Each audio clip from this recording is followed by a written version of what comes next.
Welcome back, children.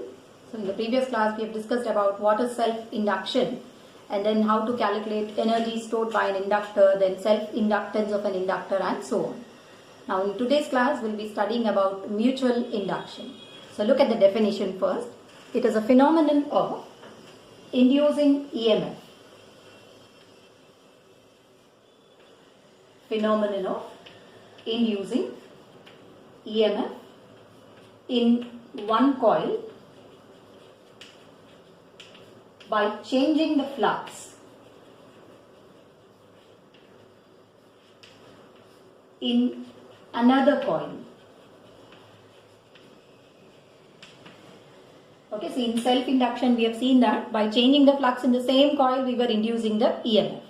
But in this case there will be two coils. By changing the flux in one coil we will be inducing EMF in the other coil. Okay, that is the reason why we are giving a name mutual induction. So how do we define this mutual induction? Mutual induction is a phenomenon of inducing EMF in one coil by changing the flux, magnetic flux in some other coil. So let us see how to achieve this particular phenomenon. Okay, now look at how to understand this phenomenon of mutual induction. Okay, for that I will be considering two coils which are placed close to each other. So assume that this is one coil.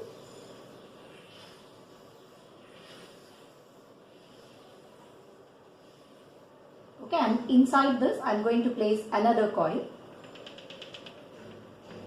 Okay, dotted line represents the second coil. Okay, I will number them as 1 and 2. Okay, two coils are placed very close to each other. With the gap of first coil, I have put the second coil and numbering them as 1 and 2. See, if I pass current through the first coil, okay, let the current be I1. So when current passes through the first coil, there will be a magnetic flux in this region. See, is the second coil experiencing the flux produced by the first coil? So if current in the first coil changes, then flux linked with second coil also will change. So can I write like this? Flux produced in second coil is dependent on current in the first coil. So more current, more will be the flux. Less current, less will be the flux. So flux linked with coil 2 is proportional to current in the primary coil or current in the first coil. When I remove the proportionality, okay, we will write it as M21 into I1. Okay, here M21 is called mutual inductance of the two coils. Okay, we can write it as or read it as mutual inductance of second coil with respect to first. So flux linked with second coil is equal to M21 into I1. Similarly, if I reverse the phenomenon, see, instead of passing current I1 through the first coil, if I pass current I2 in the second coil, then will there be a flux in the first coil? So what is the flux linked with first coil proportional to current in second coil? If I remove the proportionality again, I will write it as M12 into I2. M12 is also called as mutual inductance of first coil with respect to second. So these two terms M12 and M21 will always be equal and we call this term as mutual inductance of two coils. So how do we define this mutual inductance? Just like we have defined in case of self-inductance. Can I write M12 as Phi1 by I2? Or you can write M21 as Phi2 divided by I1. So how do we define this mutual inductance? If I make I2 as equal to 1, see, I can call it this way. Mutual inductance is defined as it is a flux linked with one coil when current in the other coil is equal to unity. Again I repeat, it is a flux linked with one coil when current in the other coil is equal to 1 unit. Or sometimes we also define it in terms of primary and secondary. Generally, the coil which is carrying current is called primary, and the coil which is not carrying current is called secondary. So if I take this as primary and this as secondary, how will you define mutual inductance? It can also be defined as flux linked with secondary coil when current in primary coil is equal to 1 unit. Again, I am repeating the definition. It is a flux linked with a secondary coil when current in the primary coil is equal to 1 ampere. So this is the definition of mutual inductance. Again, if I differentiate this relation, okay, when I differentiate this or this relation, any one of them, okay, what will you get? d phi by dt as, okay, if I write flux in secondary coil is proportional to current in primary coil, instead of calling it as 1s and 2s, I'll remove this and write it as mutual inductance. Differentiate the relation. d phi s by dt is M into dIp by dt. We know rate of change of magnetic flux will give you induced EMF with a minus sign. Minus indicates the Lenz's law. Okay, minus of M into dIp by dt. Is it the EMF induced in secondary coil? So from this equation also we can define mutual inductance. Tell me how to define mutual inductance. If dIp by dt becomes equal to 1, if this term becomes 1, you can define mutual inductance as it is the induced EMF in secondary coil when rate of change of current in primary coil is equal to 1 unit. Again, I repeat, second definition for mutual inductance. It is the EMF induced in the secondary coil when rate of change of current in the primary coil becomes unity, or di by dt, if it is 1 ampere per second, mutual inductance will be equal to induced EMF. So you can write the unit just like self-inductance, either Weber per ampere, volt second per ampere, or you can name it after a scientist, that is Henry. So SI unit still remains as Henry, same as that of self-inductance. So remember the two definitions for mutual induction and mutual inductance. Induction is a phenomenon. It is a phenomenon of inducing EMF in secondary coil by changing the current in primary coil. Then mutual inductance, how do we define? It is the ratio of flux linked with secondary coil when current in primary coil is 1 unit, or it is the EMF induced in secondary coil when rate of change of current in primary coil is 1 ampere per. Okay, now let us see how to evaluate mutual inductance of two solenoids. Okay, so this is an important derivation again for both exams. Okay, let us look into the two solenoids. Okay, I am taking two solenoids, I am calling them as primary and secondary. I am repeating the same diagram. So let this be one solenoid. Number of turns is N1. Okay, let the length be L. Area of cross section capital A. Now here I am going to wind the second solenoid. This is your second coil which is completely coupled. Okay, number of turns in this I will take it as equal to N2. So let us suppose I am passing a current I1 in the first coil. Okay, dotted one is second coil, continuous is first coil. Okay, tell me how to write the flux linked with second coil. Is flux in the second coil because of current in the primary coil? We know flux, we write it as B dot A. Okay, magnetic field is produced by the first coil, B1 dot A into. What is the number of turns in the second coil? We have taken the number of turns as N2. So into N2. Again I repeat, we know flux is B dot A. Anyway cos 0 I am making it as 1. So flux linked with second coil is equal to. Field is produced by the primary coil, that is the first coil. Area of cross section I took it as capital A. Number of turns in second coil is N2, or phi 2 is equal to. What is the magnetic field produced by a solenoid? Okay, we know magnetic field is mu naught into N into I.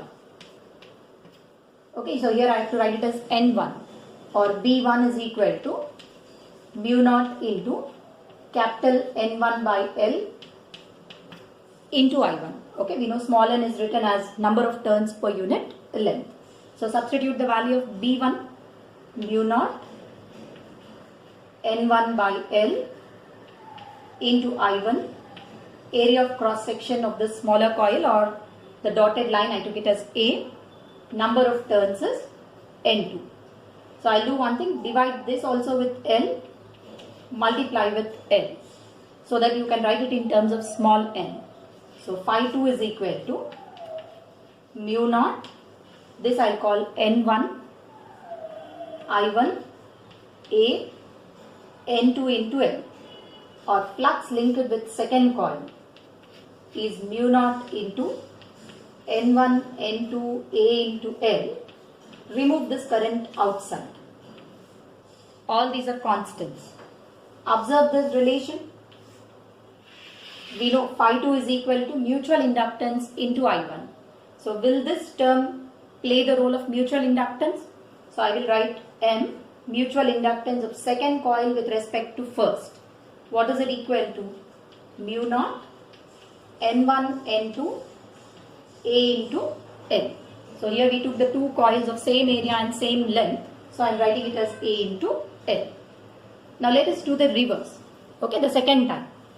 Instead of passing current in the first coil, let us suppose you are passing current I2 in the second coil. When current passes through the second coil, there will be a flux even in the first coil. How to write the flux in the first coil? B dot A. But B is produced due to secondary into A. Number of turns in the first coil is N1. Now B2.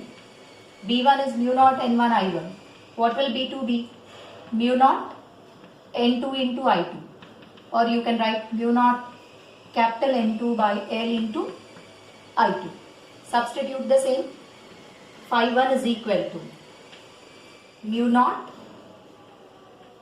N2 I2 by L, area of cross section, into N1.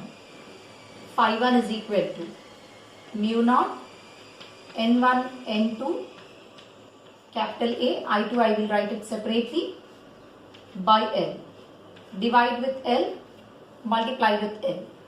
Can I write this as small n1 and this as small n2?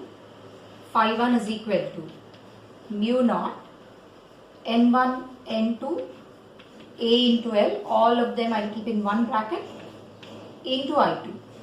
C is flux linked with primary proportional to current in secondary, I2, or flux linked with first coil is proportional to current in secondary.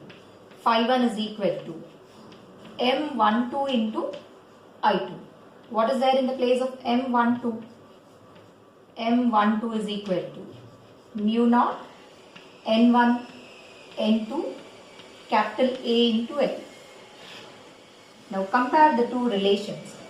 M12 is mu naught N1 N2 A into L. M21 is also mu naught N1 N2 into A into L. Did we get the two values as equal?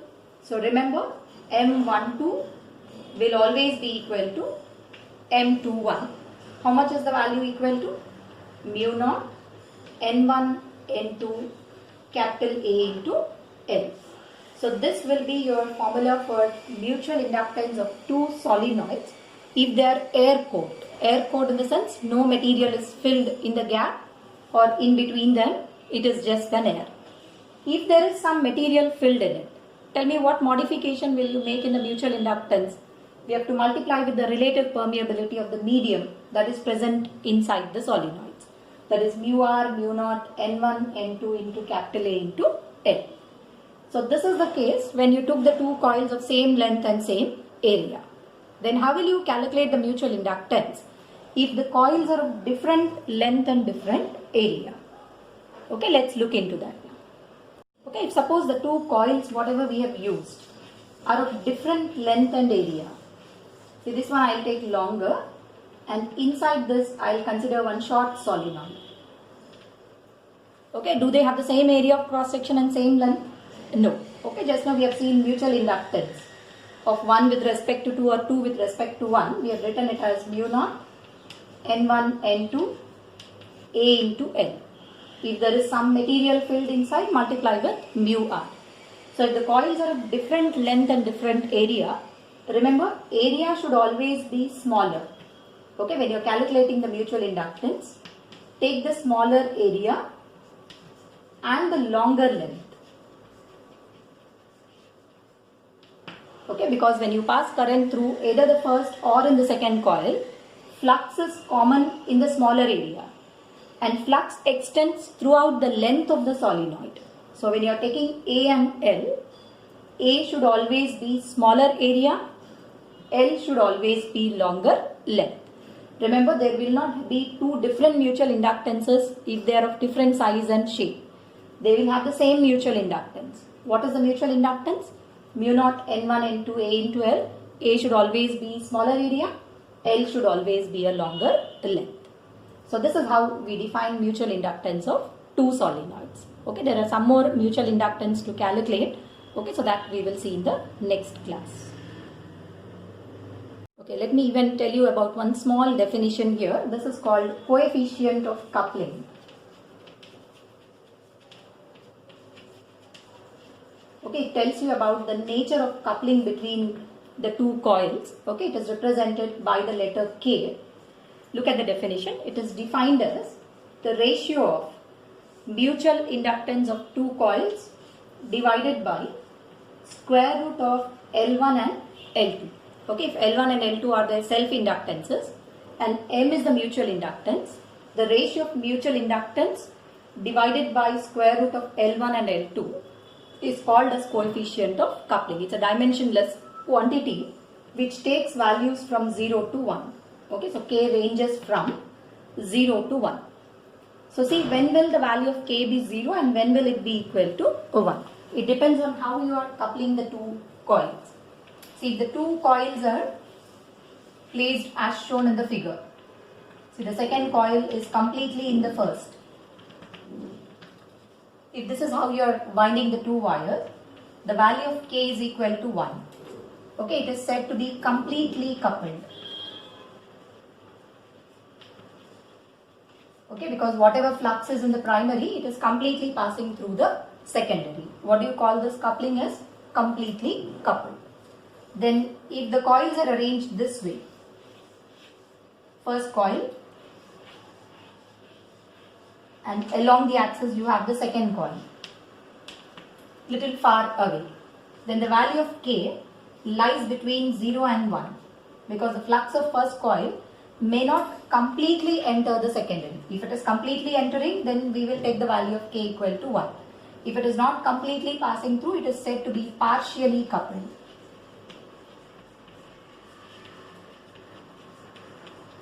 Okay, when they are far away from each other. The third nature of winding. This is one coil and here you have the second. See, flux of this coil cannot enter this. Then the value of K will be equal to 0. So K is 1 when it is completely coupled. K is partially coupled if it is lying between 0 and 1. Then if the flux of first coil does not enter the second, then there is no coupling between them. We take the value of K equal to 0. So to understand the nature of coupling, we will be using this coefficient called as coefficient of coupling. It's just a number, it's a dimensionless quantity.